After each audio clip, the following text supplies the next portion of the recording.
نہ آیا ہوں نہ میں لایا گیا ہوں، میں حرف کن ہوں فرما۔ بسم اللہ الرحمن الرحیم۔ السلام علیکم ورحمۃ اللہ وبرکاتہ۔ میں ہوں رافع امجد، امید کرتی ہوں کہ آپ سب خیر وافیت ہوں گے۔ دیکھیے میرے بہن بھائیوں، آج میں اللہ تعالیٰ کے بہت ہی اچھے ولی، بہت ہی نیک دانشور اور ادیب حضرت واصف علی واصف صاحب کے گھر تشریف لائی ہوں۔ تو دیکھیے انہیں اس دنیا سے گزرے ہوئے بہت عرصہ ہو چکا ہے، تو آج ہمارے ساتھ موجود ہیں ان کے صاحبزادہ انکل کاشف محمود۔ تو ہم ان سے ملیں گے اور ان کے متعلق کچھ اہم معلومات بھی ان سے حاصل کریں گے، ان سے پوچھیں گے۔ تو آئیے پھر ہم انکل سے ملتے ہیں۔ السلام علیکم انکل جی۔ جی وعلیکم السلام۔ کیسے ہیں انکل جی آپ؟ جی الحمدللہ جی انکل جی، میں آپ کی بہت ہی زیادہ مشکور ہوں کہ آپ نے مجھے اپنے قیمتی وقت میں سے تھوڑا وقت عطا کیا، اور میں بہت ہی زیادہ آج خوش ہوں کہ میں اللہ تعالیٰ کے ولی حضرت واصف علی واصف صاحب کے صاحبزادے آپ کے پاس تشریف لائی ہوں، اور آپ نے مجھے موقع دیا ہے، آپ نے مجھے دعوت دی کہ بیٹا آئیے ضرور ملیے مجھ سے آ کے۔ تو انکل جی آج میرا آپ سے یہ سوال ہے کہ آج کے اس دور کے حوالے سے جو یعنی کہ حضرت واصف علی واصف کو اس دنیا سے گزرے بہت عرصہ ہو چکا ہے، تو ان کی جو تبلیغ تھی، جو ان کے ارشادات تھے، جو ان کے پیغامات تھے، ہم ان کو کیسے سن سکتے ہیں، ہم ان کو کیسے اپنا سکتے ہیں، وہ کیا تھے؟ آپ ان کے متعلق کچھ بتائیے گا۔ جی میں بتاتا ہوں۔ بسم اللہ الرحمن الرحیم۔ سب سے پہلے تو آپ کا شکریہ، آپ کتنی دور سے تشریف لائی ہیں، اور میں آپ کا یوٹیوب چینل بھی دیکھتا ہوں، بہت اچھا ہے، اور آپ موٹیویشن پہ کام کرتی ہو، اور بہت ہی مجھے اچھا لگا۔ تو میرا بھی دل کر رہا تھا کہ آپ کے ساتھ بیٹھ کے گپ شپ کی جائے اس موضوع۔ حضرت واصف علی واصف رحمۃ اللہ علیہ جو ہیں جی، ان کی جو ایجوکیشن ہے وہ نوجوانوں سے لے کے بزرگوں تک کی گئی ہے، اور ایک جو آپ کو بات بتاؤں کہ وہ نا اپنی محفل میں جو نوجوان آتے تھے نا، آپ ان کو بہت انکریج کرتے تھے اور کہتے تھے آپ سوال پوچھو۔ حالانکہ اور بھی بڑے قیمتی بڑے بڑے بزرگ لوگ بیٹھے ہوتے تھے، لیکن اگر کوئی نوجوان آ کے بیٹھے ہوئے نا وہاں پر، تو آپ ان سے کہتے تھے کہ آپ پوچھو، سوال پوچھو۔ کیونکہ یہ جو جب انسان تھوڑا جوان ہونا، یہ شعور میں جانا شروع ہوتا ہے، سوال پیدا ہوتے ہیں، تو ان سوالوں کا جواب جو ہے نا وہ ہمارے یہاں تدریسی جو ہے اس میں تدریس میں نہیں پڑھائے جاتے وہ جواب، کیونکہ یہ آؤٹ آف سلیبس ہوتے ہیں یہ سوال۔ نوجوان جب اس کو پرابلم ہوتا ہے کہ وہ کیسے اپنی ایجوکیشن کرے، کہاں جائے، کیا زندگی گزارنے کا فارمولہ کیا ہونا چاہیے، یہ ساری چیزیں جو ہیں اس کو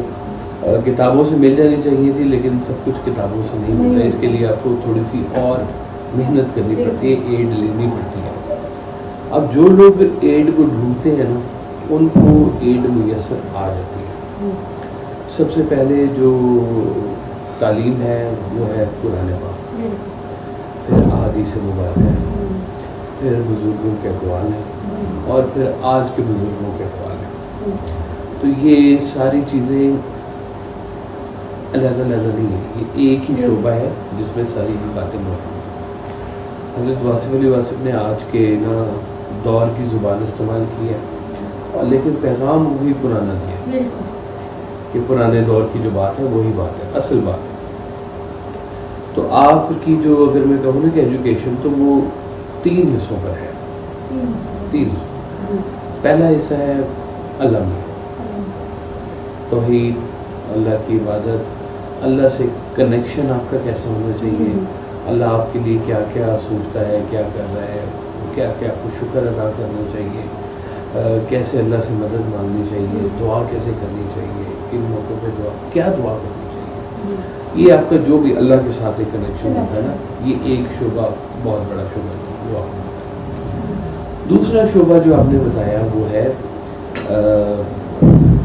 محبت سرکار معلوم صلی اللہ علیہ وسلم، کہ درود شریف پڑھنا چاہیے، ہم حال پڑھتے رہنا چاہیے، جو سرکار دولت نے جو باتیں کی ہیں ان کو زندگی میں عمل کرنا چاہیے اور ان سے محبت کے ساتھ یہ سارے اعمال کو کرنا چاہیے، محبت سے ساری چیزوں کو دیکھنا چاہیے، وہ جو کام کرتے تھے وہ کرنا چاہیے۔ آپ بچوں پہ شفقت فرماتے تھے تو بچوں کو شفقت فرمانی چاہیے، آپ جانوروں سے بھی پیار کرتے تھے تو جانوروں سے پیار کرنا چاہیے، آپ دن میں 70 مرتبہ غلام کو معاف کرتے تھے تو آج ہمیں بھی لوگوں کو معافی دینی چاہیے، وعدہ خلافی نہیں کرنی چاہیے، ایمان پہ رہنا چاہیے، اس طرح کی جو آپ کی باتیں ہیں وہ ساری اس حوالے سے۔ اب یہ ایک بہت بڑا شعبہ ہے تو یہ دوسرا حصہ بن گیا۔ تیسرا حصہ جو پھر آپ نے بتایا وہ بتایا انسان کا انسان سے تعلق، کہ انسان کو کیسے گنجائش دے۔ ہم لوگ اتنے فرقوں میں، اتنی نمازوں میں، اتنی چیزوں میں جہاں گرفتار ہوئے ہیں، وہاں پہ ہم مسلمان سے کیسے ڈیل کریں، غریبوں کی کیسے مدد کریں،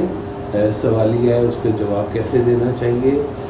بڑھ کے مدد کرنی چاہیے، معاف کرنا چاہیے، تعلقات اچھے رکھنے چاہیے، اور اس حوالے سے بھی دیکھنا چاہیے کہ اس انسان کو بھی اللہ نے بنایا اور مجھے بھی اللہ نے بنایا، تو یہ بڑی قیمتی بات ہوتی ہے کہ اس انسانوں کی دنیا میں رہنا کیسے ہے، انسانوں سے تعلق کیسا رکھنا ہے۔ یہ 3 شعبے جو ہے نا جذبات سے یہ بتائیں کہ ان کے اوپر اگر آپ کام کریں تو اس کے اوپر واسف صاحب کو بہت کچھ لکھا ہوا ہے، ان کی چیزیں ملیں گی کہاں سے، تو واسف صاحب کا ایک یوٹیوب چینل ہے واصف علی واصف آفیشیل کے نام سے، وہاں پہ آپ کی ساری ویڈیوز پڑیں گے، پھر ایک آپ کی نا ایپ بھی ہے، ہاں جی وہ ہے واصف علی واصف آفیشیل کے نام سے، اینڈرائڈ پر بھی ہے اور آئی فون iOS جس کو کہتے ہیں اس پر بھی وہ موجود ہے، وہ ایپ بھی ڈاؤن لوڈ کر لیں، ہمارے فیس بک کے پیجز بھی بنے ہوئے ہیں واصف علی واصف کے نام سے، اور ہمارے اس پہ بچے بہت سارے کام کر رہے ہیں جو ایسا کی تحریروں کو، پوسٹوں کو، ویڈیوز کو اس کو شیئر کرتے ہیں، بناتے ہیں، کام کرتے ہیں، تو سب کچھ اویلیبل ہے، لیکن پہلی بات یہ ہے کہ آپ گھوڑے کو پانی کے پاس تو لے کے جا سکتے ہیں، پانی گھوڑے نے خود ہی پینا، تو ایک اندر سے ارج ہونی چاہیے، آپ کی کوشش ہونی چاہیے کہ زندگی اچھی گزارنے کے لیے جو فارمولے ملے ان کو ڈھونڈیں، ان کو زندگی میں تلاش کریں، اور پھر ہی آپ اچھے انسان بن سکتے ہیں۔ ٹھیک ہے، اور کیا پوچھنا چاہیے؟ اور میرا یہ کویشچن ہے کہ آپ جب چھوٹے ہوتے تھے تو آپ حضرت واصف علی واصف کے ہمراہ گونڈہ شریف گئے تھے ایک بار؟ ہاں جی گیا جی، تو پھر آپ حضرت واپ رحمۃ اللہ علیہ نے آپ سے پوچھا کہ بیٹا آپ کیا دعا مانگنے لگے ہو، تو پھر آپ نے کہا کہ پتہ نہیں، وہ سارا واقعہ آپ ڈیٹیل سے بتائیے۔ اچھا میں بتا سکتا ہوں، یہ بڑا قیمتی واقعہ میں نے اپنی کسی ویڈیو میں یہ بتایا تھا۔ میں چھوٹا تھا تو 13 اگست کی بات ہے، تو گولڈ شریف میں گیا، تو اب میں پہلے بھی آپ کے ساتھ کئی درباروں پہ گیا ہوں، تو وہاں پہ فارمولا یہی ہے کہ جائیں، صاحب مزار کے لیے بھی دعا کریں، اپنے لیے بھی دعا کریں، نیک جگہ پر جب جاتے ہیں نا تو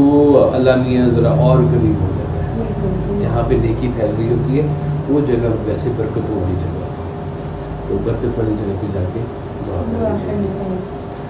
تو وہاں پہ میں نے بھی ہاتھ اٹھا لیا، تو آپ نے کہا کہ کیا دعا مانگنی ہے، تو مجھے نہیں پتا تھا کہ میں نے کیا دعا مانگنی ہے، تو آپ نے کہا کہ اچھا وہ تمہارے چچا کے لیے نا اپنی دعا مانگو کہ اللہ تعالیٰ ان کو بیٹا عطا کرے، تو میں نے وہاں دعا کی کہ بیٹا آ جائے چاچو کا، تو باہر وہاں پہ ہم تھوڑی دیر رہے، ہوتے رہے، تو اس کے بعد واپس آ کے لاہور گولڈ شریف اسلام آباد، تو 14 اگست کو مجھے پھر والد صاحب نے صبح بتایا کہ وہ آپ کی نا دعا قبول ہو گئی ہے، چاچو کے گھر جو ہے نا وہ بیٹا آ گیا، تو مجھے بڑی خوشی ہوئی کہ اللہ نے میری دعا قبول کی، تو لیکن جو اصل جو کام ہو رہا تھا نا، جو مجھے سمجھ میں آیا کہ کام اصل میں یہ ہو رہا تھا